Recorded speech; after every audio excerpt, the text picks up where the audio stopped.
participate, and thank you all for coming.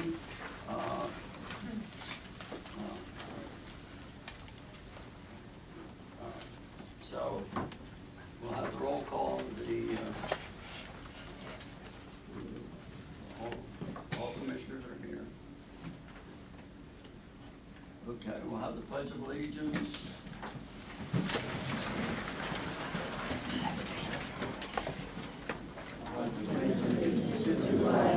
United States of America, and to the republic for which it stands, one nation, under God, indivisible, with liberty and justice for all.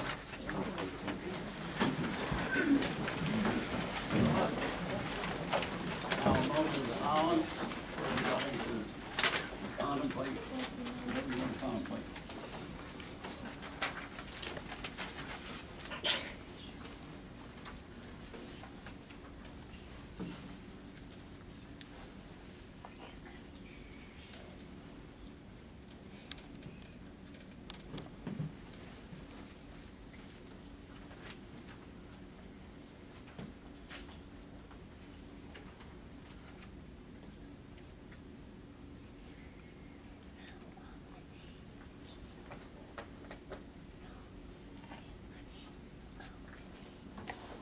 Okay, the purpose of the meeting tonight is to consider a motion to rescind Resolution 2012-12, which is the motion to support the housing complex by Mr. Beer. And hopefully we can have an orderly session. And tonight, since there are so many people here and you probably all want to talk, so we're going to limit the conversation to 3 minutes tonight. So try to boil what you want to say down to get every point that you want to get across in as quickly as you can. So, okay. With that, we'll hear from Mr. Beer.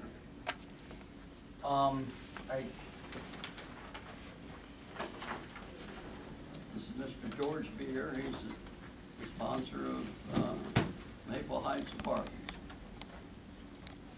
Speaking over here, do I get a microphone this time, or just have to project? Well, Project. I'll project. Again, thank you, Mayor. My name is George Beer. I own Delaware Valley Development Company. Delaware Valley Development Company developed, and I am actually the general partner of the ownership entity of Maple Heights Apartments. can you hear over here? I came in front of the commissioners 3 or 4 weeks ago to kind of give a state of the union on kind of what goes on at Maple Heights, who the people are, what it is, how it works. And then subsequent to that, last week came to the town and requested a letter of support for financing. First of all, I want to apologize for just a couple things. One, I did not come very prepared this evening. I did not find out there was a meeting until midday today. I literally came as I walked out the door this morning. Clearly there was a gym, stopped at the gym somewhere along the way for me. And also I'm gonna apologize because while I'm getting to sit here as long as I can, my daughter's getting married in a little over a day. And so for me to get focused for this evening, starting this afternoon, I guess it wasn't as complete as it could have been. First I want to talk about the existing Maple Heights apartment community. It was built in I guess 2005, 2006. We have residents that have been there for 5, 6, 7 years. And we have a relatively low turnover rate. I think we have a turnover rate of about 20%, which is 1 out of every 5 units a year. Why do people leave lately? They're losing jobs. People have had to move because of their jobs moving. We have evicted some tenants because we had problems with them, or the town had problems with them. But all in all, we have a pretty low retention rate, or a pretty high retention rate. About 80% of our residents every year stay there. Where do residents come from? And I did some digging a couple years ago. I found this very interesting, because actually this is a lower number. 75% of all of our residents, because when our residents come in, I'll tell you a little bit more about that, about the application process, but 75% of all of our residents came from either this immediate zip code or an adjacent zip code. It's not like people are coming even from out of state. I think of our original residents, I think I had at most 1 or 2 residents from out of state, a couple people from Hartford County, a couple people from Kent County. But all in all, 75% of the residents that live at Maple Heights Apartments already live in this zip code or an adjacent zip code. So who are the residents? I mean, I know that this maybe is going to get under people's skin, but the residents, basically everybody look around. You are my residents. Some of my residents are actually here, but all of my residents are people who came from Rising Sun. A little bit more about who my residents are. Single biggest demographic grouping of our residents, and I think it's somewhere between 25 and 30%. I pegged it at about 27%, but I was doing math in my head. The single biggest group of residents that we have are elderly and disabled residents. So they said about 27, 28%. And most of those residents, if not all of them, are receiving Social Security. Some of them are getting small pensions. A lot of them are also veterans, and they're getting assistance from the Veteran Affairs Office. Also, 5 or 6 of those residents, the disabled elderly residents, receive part of their rent is being paid by Section 8 voucher from Cecil County. I think it's kind of important to talk about what Section 8 and what Section 8 is and isn't. A lot of people like to broad brush affordable housing. Back in the 60s, the government came out with a program which was we called it demand-sided program that basically gave developers Section 8 vouchers that attached to units. And so you'd have a complex that was all Section 8. And that's what a lot of people think, well, that is what I'm doing. It's good. The government hasn't done that for 15 years. There are older Section 8 complexes out there, maybe 1 or 2 in town, where everybody there has a Section 8 voucher. It's attached to the unit. We have 13 tenants total. We have 78 units. 13 of them have a Section 8 voucher from the county. Section 8 voucher just pays a portion of your rent. So what I've got is 5 or 6 of my disabled or elderly residents have a Section 8 voucher, and of the balance of the 7 other vouchers that people have gotten from the county, 6 of those people work. I know one of them works over at Martin's. They all work in town. They work at the hardware store, and they work for a living, but they have a voucher. Then let's say they're paying, and I'm making up some numbers, but I think this will give you the gist. Let's say their rent's $700 a month. Let's say that they're only making, I don't know, $20,000 a year, $25,000 a year. To the extent that they're paying more than 30% of their income for their housing cost, the government will help them so that maybe they're, instead of paying their $600 a month rent, $700 a month rent, they're only paying $5, and the Section 8 voucher is picking up the other $100. That's how the Section 8 voucher program works. This isn't all Section 8. As I said, we have a fairly low percentage of Section 8 tenants in there. There are 13 of them, and a little less than half of them are either disabled or elderly. What do we do with? Run 3 minutes. I can be done. Do you want me to? If you want to cut me off in 3 minutes, there's some more to say, or do you want me to make more of a presentation? I think you're probably next step from that. Okay. Thank you. A tenant comes in the door. What do? First thing we do is they fill out an application. They give us an application fee. They then fill out some paperwork. The very first piece of paperwork is a certification from them. They certify this is where I work and this is what I make. We then send that certification. Actually, we don't send a certification. We actually send a verification form to their employer, and those two have to match. So now we know this is where you work. At the same time you're filling out your application, you also have to sign off on us doing a criminal background check. You won't sign off on that release because you can't just run a criminal background check on someone unless that person has authorized it. Someone comes in the door, they won't sign off on the release, you're done. That's a requirement. You know, we do a criminal background check, everybody walking in the door.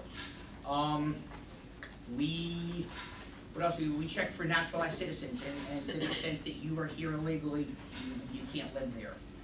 Right, we do a credit check, obviously everybody's gotta do a credit check.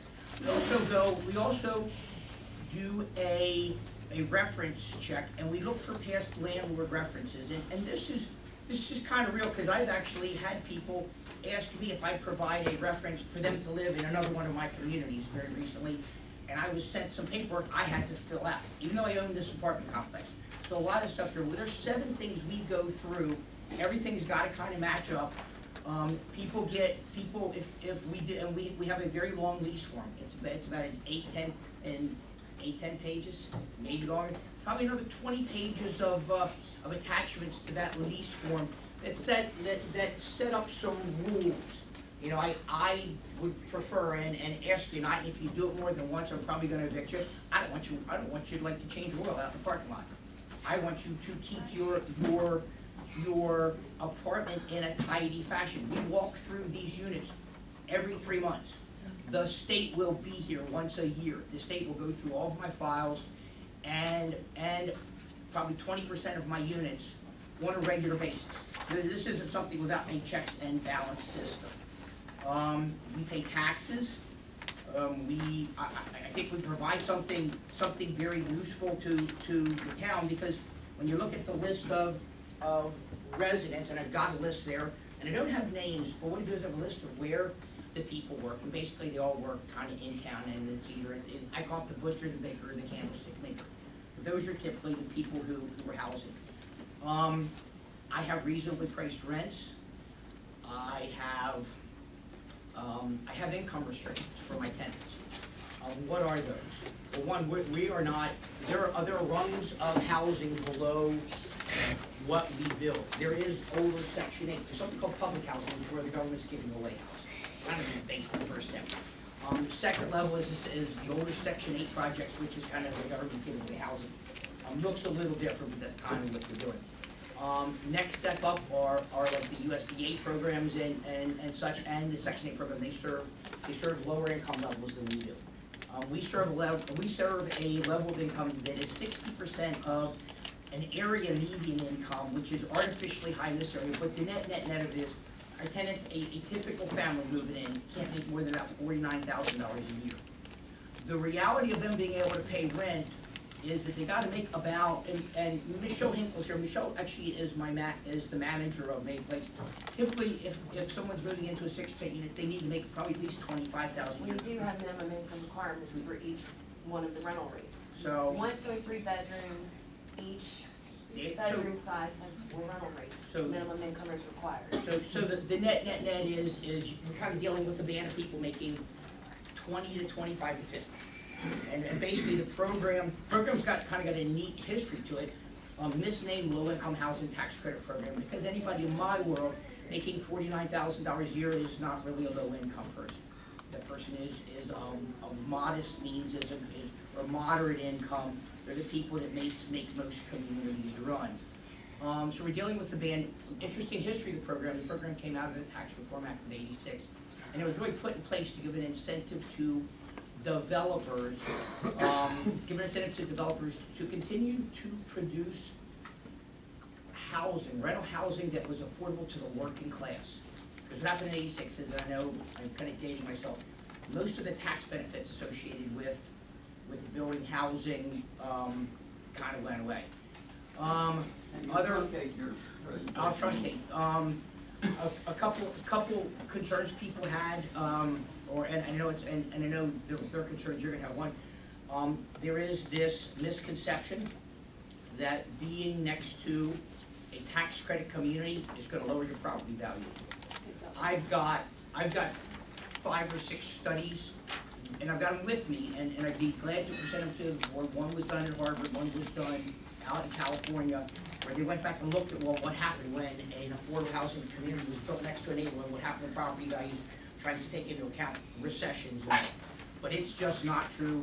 And I guess if someone is gonna come up and say, we're gonna lower your property value, please show me where you've read that, because I don't find it in everything that I've read. From a crime standpoint, we actually went to, before I came, I said, well, I went to Chief Peterson, what kind of crime do we have in the community? We basically have a call once every 8 to 9 days. What are those calls? I'm gonna say 2/3 of them are real calls. Somebody, there was a domestic dispute, somebody broke into a car. A lot of them are one of my residents calling and saying, hey, I haven't seen, especially having older residents, hey, I haven't seen Bob for 3 or 4 days, can somebody come check one? We've also had our residents call and say, hey, there's strange people walking along the railroad tracks, which is right behind us.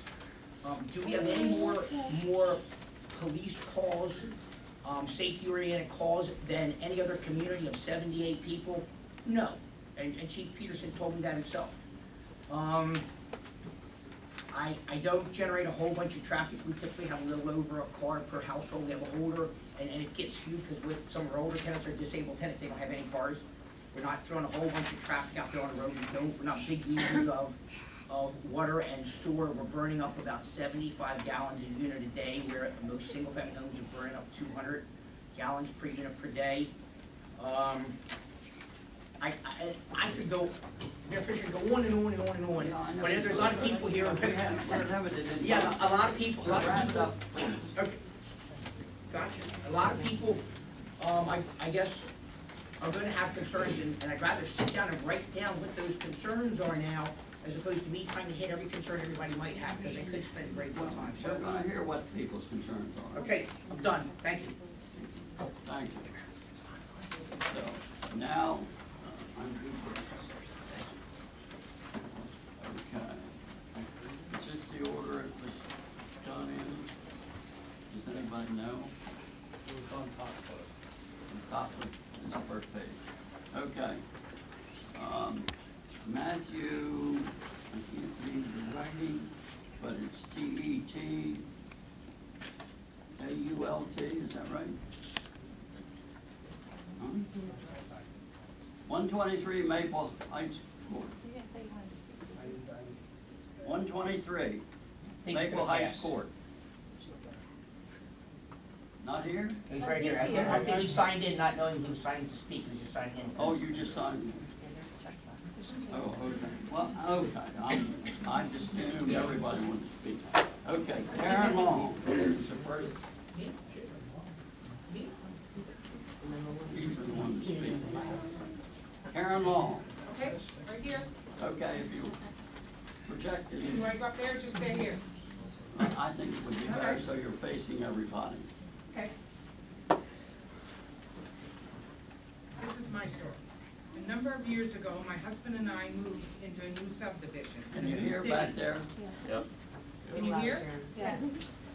And no one disclosed to us that there was a Section 8 housing project within 1,000 feet of this community. The construction project completed shortly and people were moving in. And then we started to experience break-ins, stolen cars, and then one night, our next door neighbors woke up to a home invasion. 2 guys in the living room with stereo and their child's piggy bank in hand. The thieving elements would walk through our community with impunity, casing their next victims, and we could not prevent them. You can't stop people from walking on your street. My husband, who worked nights, put in additional deadbolts, and I slept in fear on the couch in the living room with the phone in my hand so that I would be able to see the door and hear. They tried our place, but the additional measures prevented them from getting in. It's not right that someone has to live in fear in their own home. I say no because I did not sign up for having a Section 8 project in my neighborhood. When we purchased our house, the plans that we were shown were for a nice residential community. That's all I have to say. Robert Long.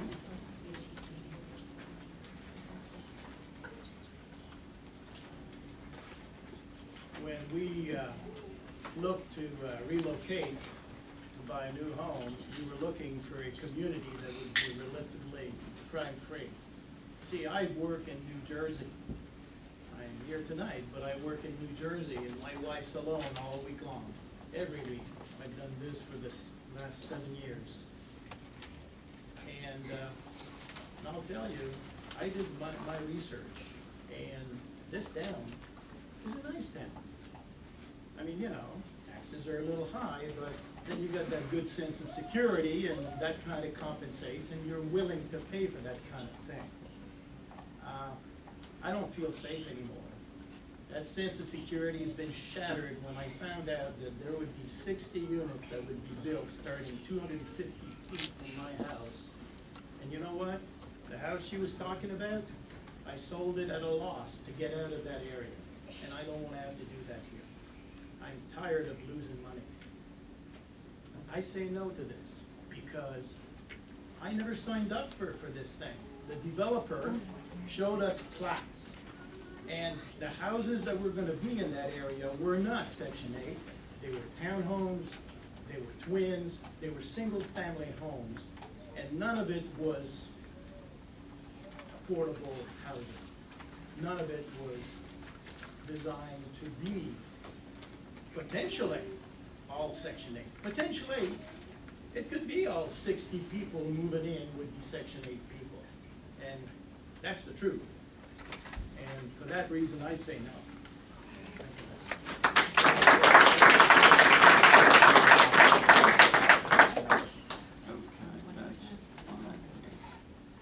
Okay, Augie Pearson.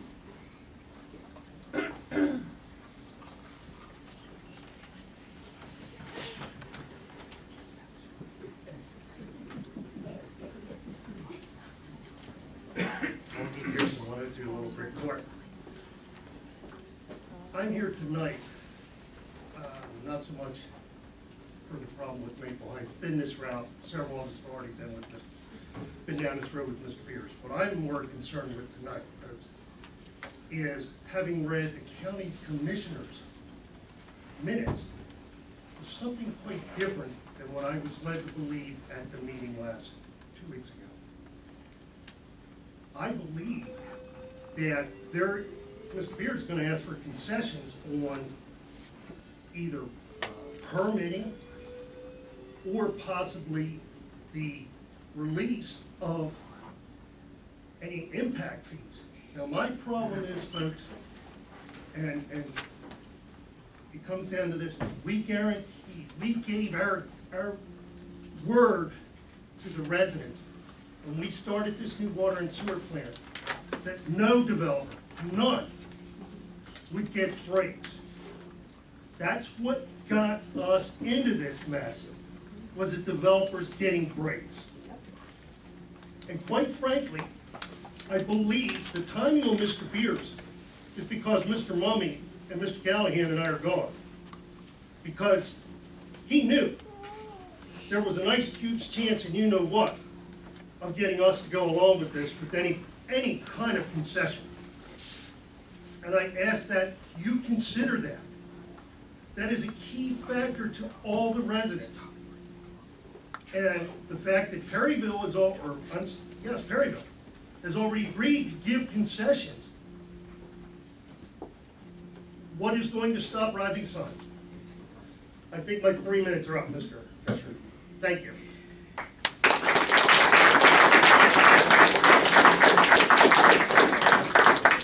Roger Lamb.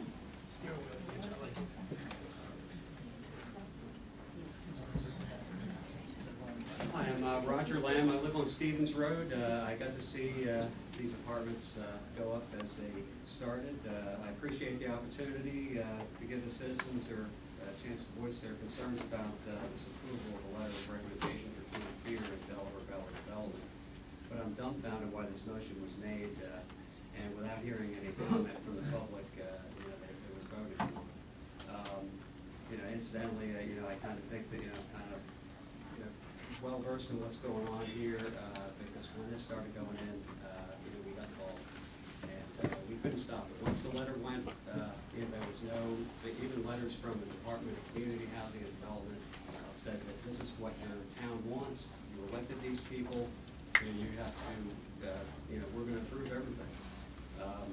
But what I want to say is that, like at last week at Roger Son's town meeting, I was met some ridicule from some in the audience, including some ex-town officials, who pointed fingers at me, accusing me of slander while I was merely addressing issues plaguing our town. And I'm interested in strengthening some of the ethics codes in the county and having a strong charter in Rising Sun.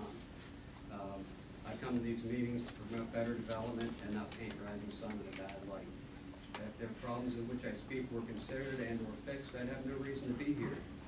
At our last meeting, I was wrongfully called out for saying I extorted money from a developer, because we did have a lawsuit against the town to stop the development, and I just think that's a bunch of BS. But this scenario is much the same as tonight's meeting, which was hastily posted less than 12 hours beforehand, and only because the voters are hopping mad. People don't like surprises, especially when they involve putting Section 8 housing in their backyards. But I have to say that some of you should blame yourselves because there's some fact-checking going on that isn't true. People showed up today in great numbers, but a few of the public allowed commissioners to change your town charter without any notification to the public or even notification to the new mayor. And it's amazing that a small few felt the need to speak and didn't show any dignity or respect to the town hall. They said it was emergency legislation, but it was clearly induced to promote an agenda. And it's not what's best for Rising Sun. We should be able to comment on everything that happens in this town hall before it is even voted on. Consider that last week George Beer was not on any posted agenda, but Beer had been working with previous administrations about Maple Heights 2 for a long time. And not one word of those conversations were ever recorded for the public to hear. This is similar to 2007, where Mayor Cox was paid $5,200 to attend 260 meetings, but when I requested all the meeting minutes I received, the Bonenberger was Roger, 23 it needs to be about this in your time zone. Okay. Well, I'm not for this development, I never was. Has some big issues. If you'd like to contact with me, I'd love to give anybody any information you'd like to have about this. Some of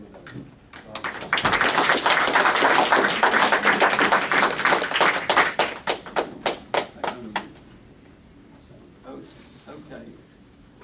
Kate, or no, Nate Garris.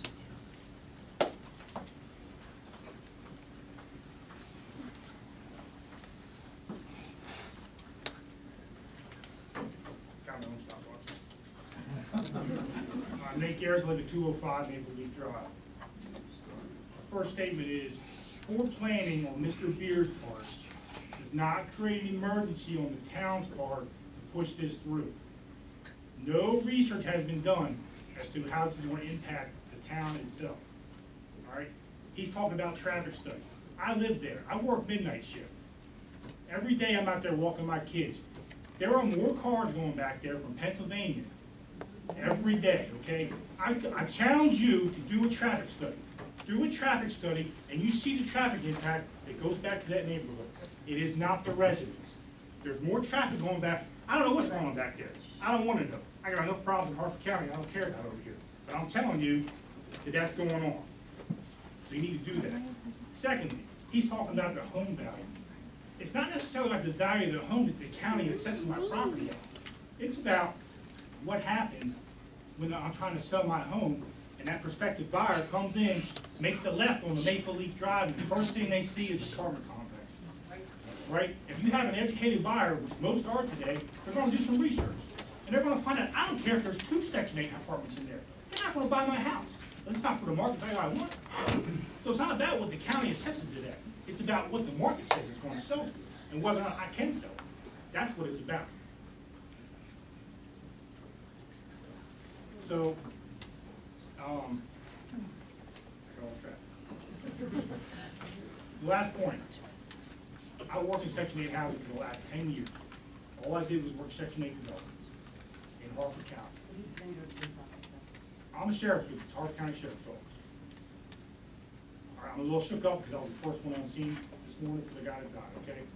But with that said, I was in the gang unit. I worked hand in hand with managers of these apartment complexes. I know how the game goes. I don't have enough time to explain it to you with my 3 minutes here. Okay? But it's a revolving door. These management companies come in and every company, they set it up, it's all nice and dirty, they put a good facade on, they're making some money. Oh, hey, so-and-so, you wanna buy my property? Here you go. And now you got a management company from California running this joint and they don't care. And that's the game that's played with these developers.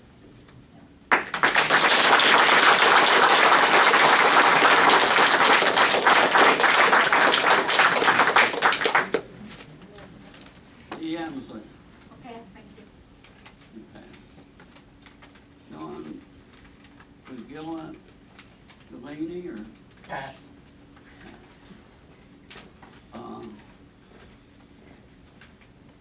Agnes Kenton, Hughes. Kent Hughes. Yeah.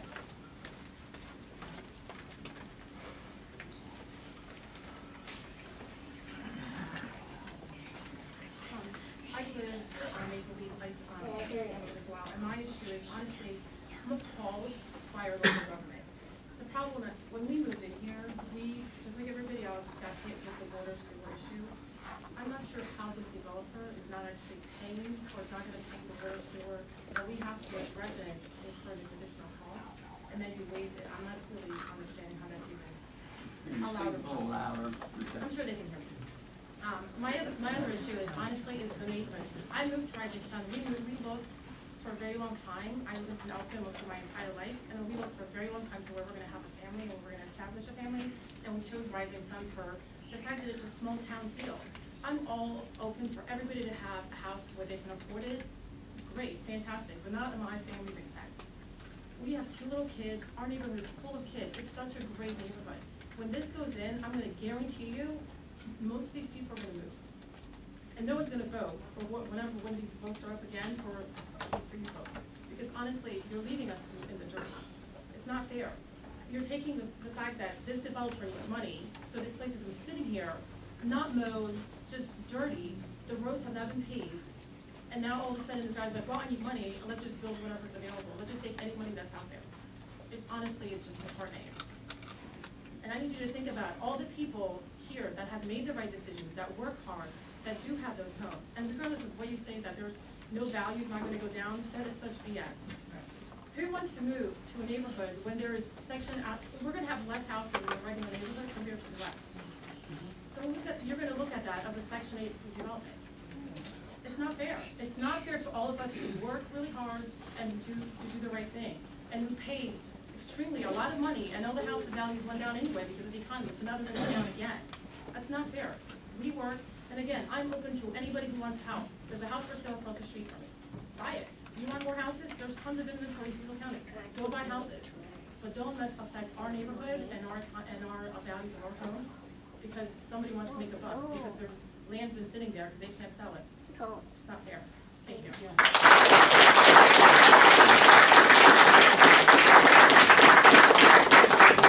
Chris Callahan.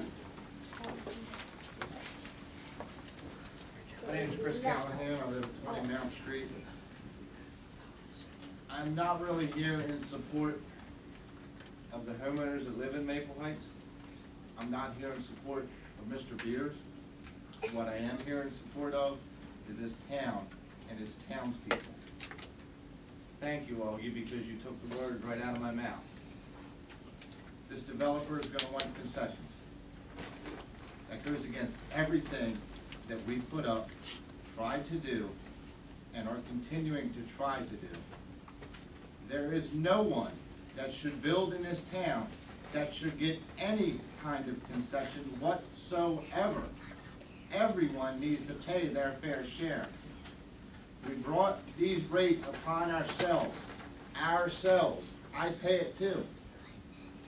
Not for someone else to come in and say, oh, well, we'll give you this because you're gonna build.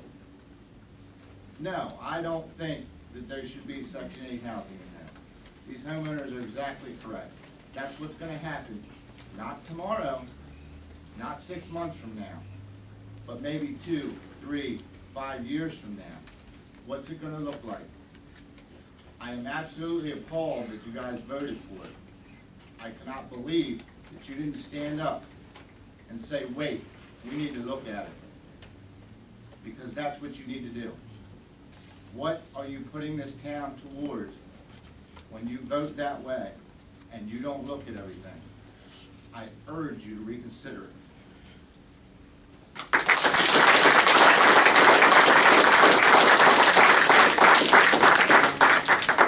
Brian was here. I'm gonna go first, my husband will go second. Okay, so there's two of you. He suggested that. I have some documents I'd like the commissioners after the meeting just to take a look at. Can I give those to you now before my 3 minutes? I'd like to have all my 3 minutes. I did some research on the internet, and I'm not sure, but for those of you who live in my development, this is our completed development. This was what Gemcraft gave everyone. This is our completed development. This is also, can I hold that up, anyone? Thank you. This is the rental development community. Does it look familiar? Okay. I have a 2004 Baltimore Sun article that is actually a Baltimore Sun article on how wonderful our town is. And it talks about the building and the development that's going into our town, and it's a great place to live, and basically everything that we know about it. But one of the things in here is it also describes how many Gemcraft homes are going to be built in Maple Heights development. And this is in the Baltimore Sun from 2004. It doesn't state half of our homes and the rest rental. Here, you just look at these. I'm not going to take up everybody's time. I'm sure everybody's in a hurry. But Maple Heights Apartments, Maple Heights Rental Development Community is not Maple Heights, our subdivision. Everything is listed on our tax records, on our deeds, as Maple Heights subdivision. This is Mr. Beer's website, Maple Heights Apartments. It doesn't say apartments, it says Maple Heights. I have several Google searches. When you Google Maple Heights Homes, Rising Sun, Maryland, it pulls up Maple Heights Apartments across the page. When you Google Maple Heights Rising Sun for prospective homeowners looking for homes in Maple Heights, it pulls up Maple Heights Apartments. Just wanted to point that out so everybody can look at that. First of all, Mr. Beers, you absolutely make me cringe when you talk about the people that live at your apartments. I have met the people that live at your apartments. You talk about them as they're a number on a spreadsheet. Shame on you.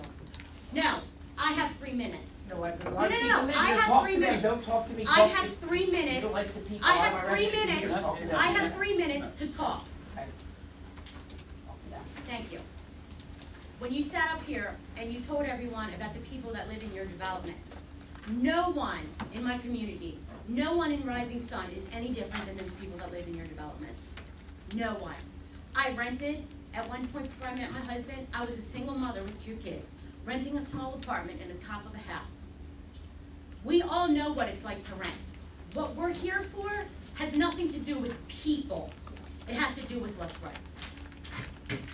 When I moved to Rising Sun with my family, commissioners, mayor, I'm here to ask you to rescind your votes for the following reasons and to never consider doing business with Mr. Beer again. When I moved to Rising Sun with my family from Baltimore City, we fell in love with this community and could not wait to become a part of something so special. Coming from Baltimore City, we were excited and proud to purchase a home in Maple Heights. Our realtor showed us the house and explained that the second half of our development was to be built when the water issues were resolved. Without hesitation, we signed on the dotted line. We bought under the pretense that we were going to be living in Maple Heights development, phase 1. And that phase 2 was to follow, not Maple Heights phase 2 rental community. I've already showed you the phase 1. Moving in and socializing with my neighbors, they too explained future plans for the development. The entire neighborhood, as well as the town, has been sold a false bill of goods. And to add insult to injury, our homes, which we own, pay very high property taxes on, and maintain, are going to be located in the middle of a rental community bearing the same name adjacent to the apartments with the same name. We are trapped and will not be able to sell our homes if we choose. If I wanted to live in a rental community, I would go back to renting, as I have rented many, many times in the past. In my opinion, what has taken place in this town is absolutely disgraceful.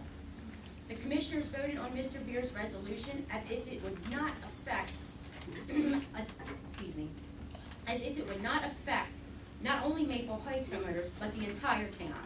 At what point did anyone other than Travis ask questions? I saw the video. No one knew what they were even voting on, asking the developer questions and then taking his word for it.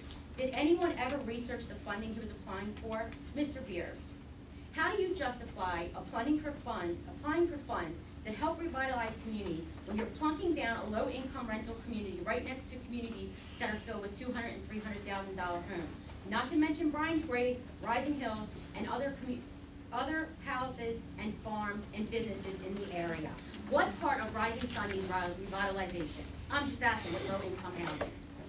The other thing is that maybe the people that vote on things that affect thousands of town keepers for 15 years or more should take a few moments before just passing something. Commissioners need to do their research on people they do business with. Because Mr. Beer, when I drove down Route 40 to Elkton, I see neighbors that could use those funds to better their lives. You should be ashamed of... Can I say one more thing very quickly, please? Okay. Mayor Fisher, when I spoke to you Wednesday of last week when you were in our development, this is Dave Warnick, I shared my concern with you about crime and stated we have had some issues in our development. I was concerned bringing rentals into the community may increase that crime. You said to me, and I quote, well, when the development goes in, it will be up to you all to monitor and call the police. When I asked why the commissioners voted on this without the public knowing or having the right to speak, you said, and I quote, I don't know, you can never tell with that bunch.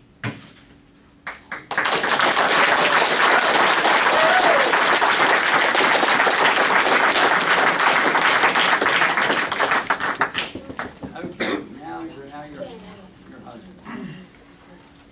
Yeah, I prepared a speech, but I honestly can't follow that. I'm going to pass. You worked well. Okay. Now. Sean King. Sean? I'm here. How are you? I'm going to take emotion out of mine, and I'm going to give you cold, hard facts. Because I'm not going to give you studies from Harvard. Actually, this one's got my notes in it. Hold on. I'm not going to give you studies from Harvard. I don't know how those studies were done. I'm going to give you cold, hard facts. Fact. My complaint has nothing to do with Mr. Beer and his development. My complaint has nothing to do with whoever rents back there. I walked that community. I met most of you when I was running for commissioner a year ago. My complaint has to do with the fact he's an unscrupulous developer. Barry Montgomery's just as bad, and they violated my contract. Now let's take a look. First page is a satellite. See that image? See that trailer down there in the corner I circled for you? That's what we bought. There was no road running back. There was no road. As soon as the last house settled, Mr. Beers came in, and he dug a road like Grant took Richmond and built Maple Heights Apartments. Nobody ever told us. Is that fair? No, that's not fair to me.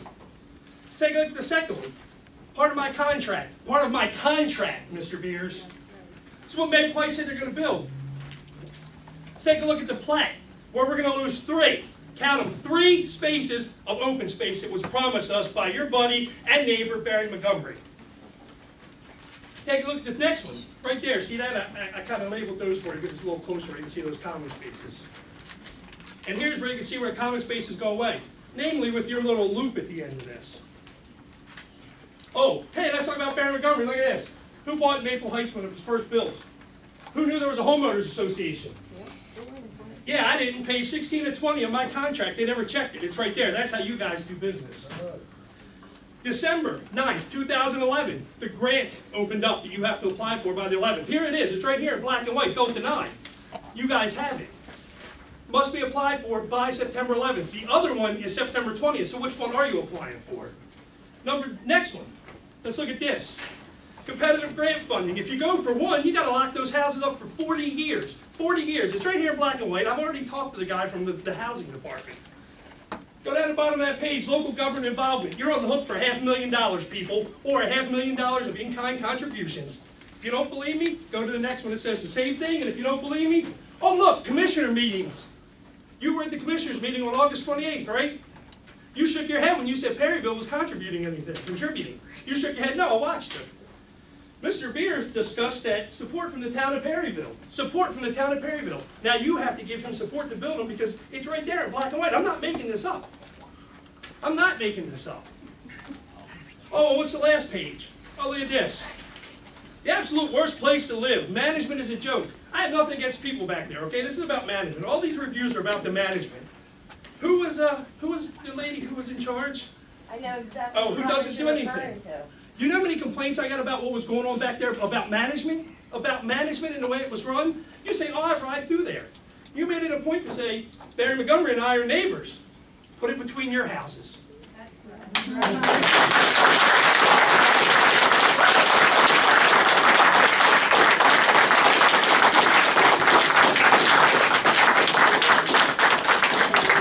Lisa Juarez. That'd be me.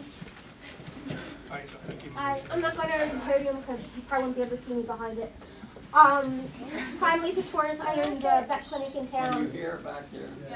Yeah. Just moved in a few months ago. When I looked at the property, I was told by Barry Montgomery himself that more townhouses were going in there. There was no mention of apartment building. I don't care if it's Section 8 or not. I don't want apartment buildings across from me. It's going to make more noise, make more traffic. There's going to be more people in it. Yes, I want business, but let's face it, apartment buildings do bring down property value wherever you are, whether it's Section 8 or regular apartments. I've rented, my brother's rented. I know that for a fact. I don't want to live in an apartment. I know a lot of people who do. If you think your apartments are so great, why don't you live on